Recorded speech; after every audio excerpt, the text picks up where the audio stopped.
Okay, so today we're going to go over 5 advanced grammar forms to upgrade your English. This will help you in several situations, so let's go ahead and get started. The first one is what we would call the emphatic reflexive. So you may have heard of the reflexive pronoun, such as yourself, myself, himself, herself, things like this, for when a subject does something to themselves. However, it can also be used to mean alone or by themselves.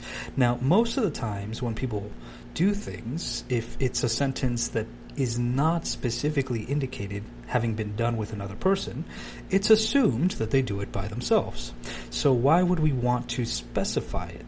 Well, simply if we want to specify that it was done alone without any help for the purposes of emphasizing how difficult it was, or for emphasizing that they did it without any assistance.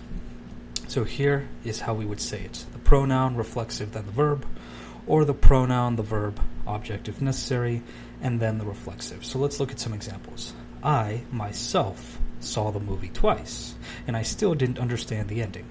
Now we could say I saw the movie twice, but why would we say I myself? Well, to say I personally saw the movie twice. I alone, I personally, I by myself. She baked the entire cake herself. She baked the entire cake by herself, right? We could say she baked the entire cake without any help from her friends. This herself is kind of extra. It's used for emphasis. The CEO will be attending the meeting to discuss the new policies. The CEO himself will be attending the meeting to discuss new policies. The CEO, the very CEO. The CEO himself. All right, let's take a look at another one. As if. This can mean like or like something. Okay?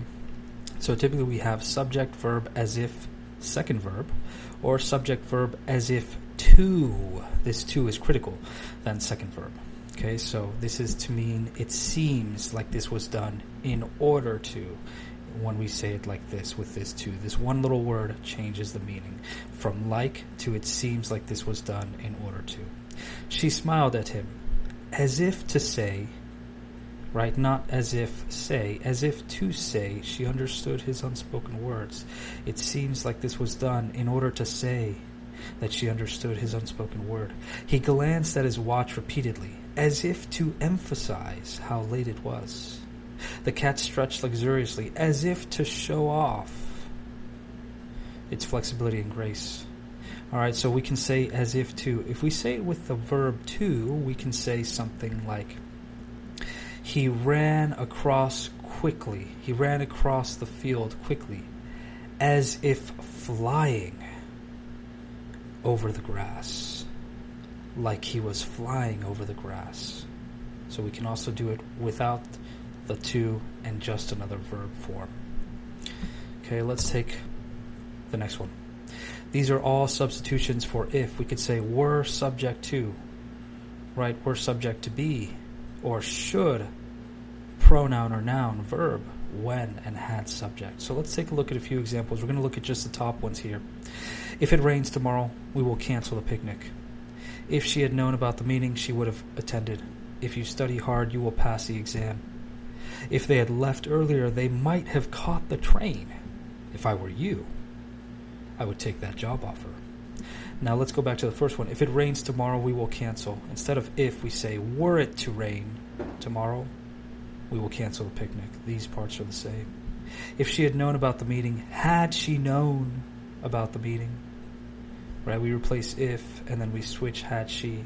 Had she known about the meeting, she would have attended. If you study hard, when. Here we simply are replacing when. When you study hard, you will pass the exam. If they had left earlier, should they have left earlier, they might have caught the train.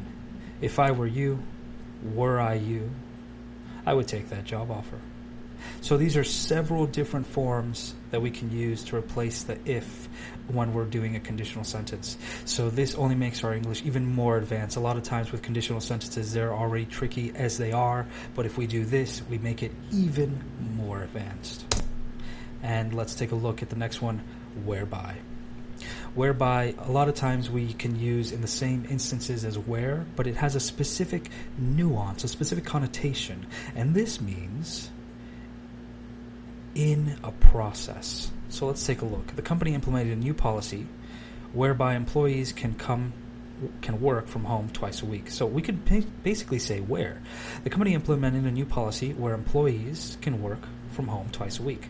So why do we say where instead of whereby? Well, most of the times when where is talking about a process and not a place, right? For example, if we say this is the same place where I went last year, we can't say whereby because it's a place. But if where means a process, we can essentially say whereby and replace it. They signed an agreement where the two parties would share profits equally. They signed an agreement whereby the two parties would share profits equally. She devised a system where all the tasks could be completed more efficiently. She devised a system whereby all the tasks could be completed more efficiently. And then the last one, it verb plus infinitive. This can be used sometimes. It hurt to pay so much. It pays to study hard.